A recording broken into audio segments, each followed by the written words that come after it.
ధన్యవాదాలు అధ్యక్ష. గౌరవ సభ్యులు ఆదిరెడ్డి శ్రీనివాస్ గారు అడిగిన మొదటి ప్రశ్నకు సమాధానం. మాసయ రాష్ట్రంలో మొత్తం 277 ఈ-కామర్స్ డార్క్ స్టోర్లు ఉన్నాయి. జిల్లా వారీగా మరియు నియోజకవర్గాల వారీగా డార్క్ స్టోర్ల వివరాలను అనుబంధం 1లో ఇవ్వడమైనది. 2, 3 ప్రశ్నలకు సమాధానం. Food safety standards authority of India మార్గదర్శకాల ప్రకారం సత్వర వాణిజ్య గిడ్డంగులకు అనుసరించే కార్య విధానాలు మరియు తనిఖీ పద్ధతులు డార్క్ స్టోర్లకు కూడా వర్తిస్తాయి. వివరాలను సభా సమక్షంలో అనుబంధం 2గా ఉంచడమైంది అధ్యక్ష. ధన్యవాదాలు. శ్రీనివాస్ గారు, ఆదిరెడ్డి శ్రీనివాస్ గారు. ధన్యవాదాలు అధ్యక్ష. నేడు టెక్నాలజీ పెరుగుతున్న కొద్దీ సౌకర్యాలు పెరుగుతూ ఉన్నాయి. కానీ అదే సమయంలో ప్రజల యొక్క ప్రాణాలకు కూడా ముప్పు కూడా పొంచి ఉంది అధ్యక్ష. మన నగరాల్లో స్విగ్గీ, ఇన్స్టామార్ట్, జెప్టో, బ్లింకిట్ ఇవన్నీ కూడా 10 నిమిషాల్లో డెలివరీ చేస్తామంటూ డార్క్ స్టోర్స్ పేరిట రహస్య గోడౌన్ నడుపుతున్నారు. 10 నిమిషాలకే వేగవంతమైన డెలివరీ అని చెప్పి వినియోగదారులు కూడా ఆర్డర్ చేస్తున్నారు. కానీ ఆ వస్తువులు చేతికి అందే వరకు దాని యొక్క నాణ్యత ఎవరికీ తెలియడం లేదు అధ్యక్ష. ఇప్పుడు మీకు కొన్ని బిస్కెట్స్ అని, చిప్స్ అని వీటికి ఎక్స్పైరీ డేట్స్ ఉంటాయి. కానీ మార్ట్స్లో ఆర్డర్ చేస్తున్న కూరగాయలు కానీ, పండ్లు కానీ, మాంసం అలాంటి వాటిపైన ఎక్స్పైరీ డేట్ ఎక్కడ ఉంది అధ్యక్ష? ఇవి ఎన్ని రోజులు నిల్వ ఉంచుతున్నారు? వాటిని తాజాగా ఉంచడానికి ఏమైనా కెమికల్ వాష్ చేస్తున్నారా? వీటిని పర్యవేక్షణ ఎవరు చేస్తున్నారా అన్నది తెలుసుకోవాల్సిన అవసరం ఉంది అధ్యక్ష. ఎందుకంటే ఇటీవలే రాజమహేంద్రవరంలో మనం ఒక కల్తీ పాల సంఘటన చూసాం. ఇటువంటి డార్క్ స్టోర్స్లో కూడా పాలు, ఇతర డైరీ ఉత్పత్తులు స్వచ్ఛమైనయా కాదని ధృవీకరించుకోవాల్సిన అవసరం ఉంది. 15 సంవత్సరాలుగా వ్యాపారం చేస్తున్న పాల వ్యాపారి చేసిన ఒక తప్పు వలన ఎన్ని ప్రాణాలు కోల్పోయినాయి అన్నది మనం చూసాం అధ్యక్ష.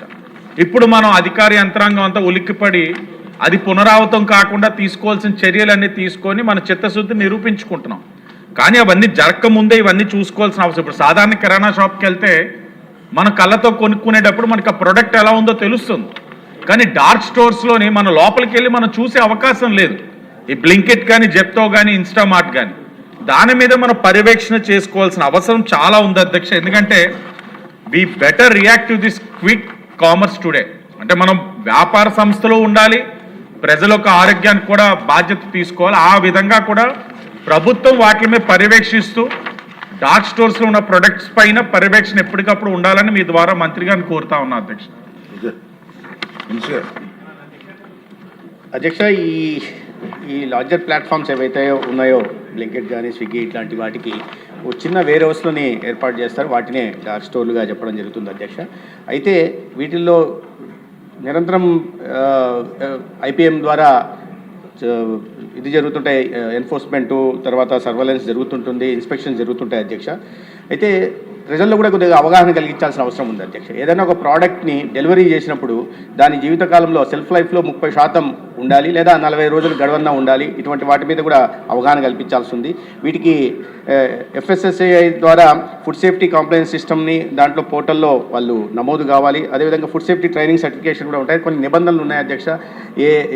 వాటిలో ప్రధానంగా ఈ డెలివరీ చేసేటప్పుడు ఆహార పదార్థాలు అంటే డిటర్జెంట్లు, శుభ్రపరిచే వాటితో ప్యాక్డ్ ఫుడ్ అయినా సరే వాటి సపరేట్గా ఉండాలి, వెంటిలేషన్ ఉండాలి, ఇట్లా నిబంధనలు ఉన్నాయి. అయితే వాటి నిబంధనల్ని పూర్తి స్థాయిలో అనుసరించడం లేదు అధ్యక్ష. ఆ విషయాన్ని ఒప్పుకోవాలి అధ్యక్ష.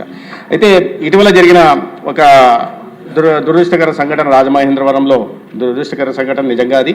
దానికి కూడా రాష్ట్ర వ్యాప్తంగా తనిఖీలు నిర్వహిస్తున్నాం అధ్యక్ష. ఉదాహరణకు చెప్పాలంటే 23-24లో 572 తనిఖీలు నిర్వహించడం జరిగింది. దాంట్లో 3 అన్సేఫ్ వచ్చే పెనాల్టీలు వేయడం జరిగింది. 24-25లో ఏకంగా 688 తనిఖీలు నిర్వహించాం. తర్వాత ఈ ఆర్థిక సంవత్సరం 25-26 ఇప్పటిదాకా 745 తనిఖీలు నిర్వహించడం జరుగుతుంది. ఇక్కడికక్కడ వాటికి పెనాల్టీలు కూడా వేయడం జరుగుతుంది. తర్వాత లీగల్ కేసెస్ కోసం ఈ జాయింట్ కలెక్టర్ అడ్జుడికేషన్ దగ్గర కూడా వీటిలో కొన్ని కేసులు కూడా పెండింగ్లో ఉంటున్నాయి అధ్యక్ష.